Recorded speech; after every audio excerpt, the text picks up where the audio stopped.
Full time at the Stade de France, and it is heartbreak for Liverpool as Vinicius Junior's goal wins Real Madrid the Champions League final 1-0.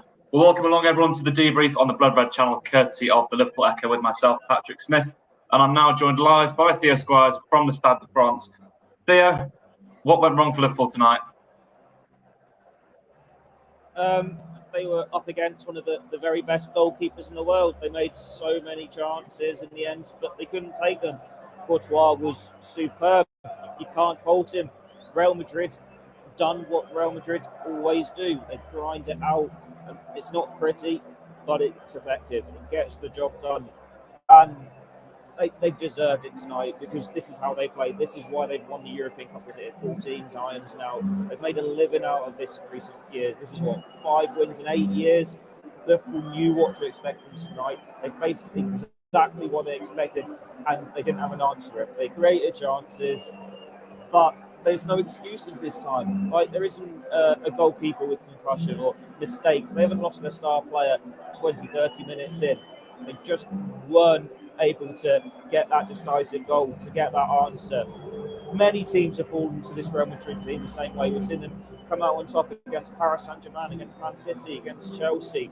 You just hoped in a final that Liverpool could make it count, that Real Madrid's luck would run out. But Real Madrid's got too much experience for that. That's what we've seen tonight. Maybe the experience Liverpool can learn from it and go again stronger next year. We've seen them do that in the past, but this time they have to settle for a domestic cup double. We thought you'd be saying that with a bit of disappointment. Well, exactly that. I've got to remember, it's not quite the end we wanted. Such an amazing season. But Theo, as you mentioned there, Thibaut Courtois obviously had a brilliant evening, a number of amazing saves, rightly the man of the match. But Liverpool did have a lot of chances, and I think the finishing on some of them could have been better. There's a lot of easy saves that Courtois had to make straight at him, weren't there? Yeah, there was a few snatch chances straight at him. I think Thiago had a couple. Maybe Salah had a header straight at him as well. Those sorts of things. But then some of the saves he's made are superb. Like the one which he's tipped onto the post from Mane. Mane can't do anything else there. There's a couple of chances Liverpool snatched at. Like Salah's just thrown himself to get on the end of it. The one in the second half, the big chance where Salah's taken it onto his right foot, and it's almost a parallel of the goals we saw him score at the end against Man City earlier in the season. But he's got such a strong hand to it to tip it away. You could argue maybe Salah should look to square that. It's his weaker foot. It doesn't matter who scores as long as Liverpool score.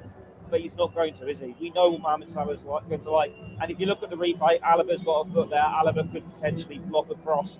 Real Madrid blocked so many crosses tonight. They weren't just falling for the right players. There were so many that were just out of Jota's reach when he came on. Or they'd fall to Navigator and he'd sky it over the crossbar. And it wasn't just him. There were so many chances like that. It's almost half chances. But Liverpool were just wasteful. They couldn't make it count.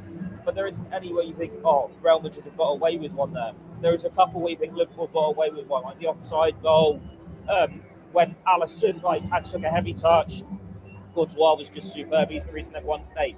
But that isn't a slant on them. They've done what they needed to do, and it's been at Liverpool's cost.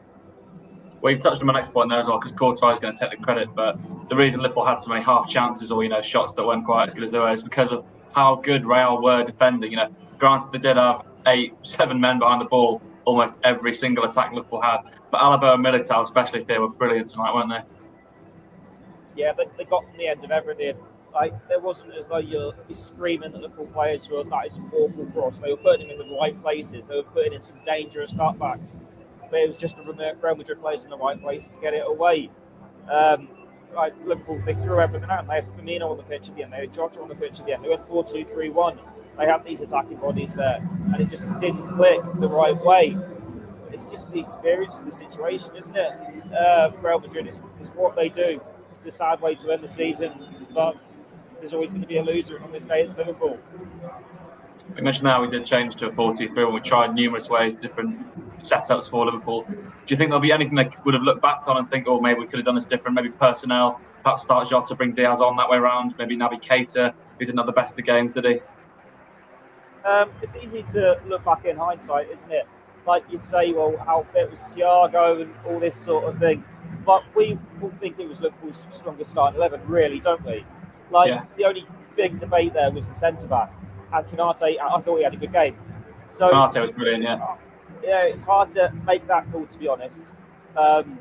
like it's one of those where it could easily be a different story if Salah scores a couple of his chances, Mane scores a couple of his chances, but it's not as though they've missed easy options and have just not played well. Liverpool have got such great squad depth. It's just not worked for them tonight. You've got to credit Real Madrid for that. It's not really a case of Liverpool being like it's their fault they've lost. Real Madrid just did what they do. Well, exactly that. And Ibrahim Konate as well deserves a special mention because, as you mentioned there, Theo, he was absolutely immense tonight, keeping Vinicius Junior at bay, though not for the whole game, because obviously Vinicius did get that breakthrough goal. And, if you keep Real Madrid in it, they are going to punish you, and that's exactly what happened. I think they had 2 or 3 shots on goal in the whole game, 1 on target, and it was the goal. Yeah, the only other chances you can think of where you think, oh, Liverpool are under threat here, is the disallowed goal, which they gifted to them, and a couple of times Alisson takes a heavy touch. Like the other one, it's the goal. It's when Liverpool have been caught on the break. Is it like the defence has been caught over, so Van Dijk's, I think, out of position potentially, or Robertson's been caught outfield, so everyone's had to move over, so Trent's had to move over, and then there's just not that man there to cover him at the far post. You're going to have those chances. Like this is how Liverpool attack, isn't it? They have the defence going far forward. Teams are going to get in behind them every so often, and it's just cost them at the biggest occasion. But you wouldn't say it's a big mistake in their game tonight. It's just how goals are scored sometimes. Well, exactly that, Theo. Well, we're going to leave it there because that's a gut-wrenching end to an amazing season that didn't get the ending it definitely deserved. But we're going to be back again next season and so Liverpool in a bid for hopefully another quadruple, Theo. But from myself, Patrick Smith, and Theo Squires, thank you all so much for watching and joining us. We'll be back again next year.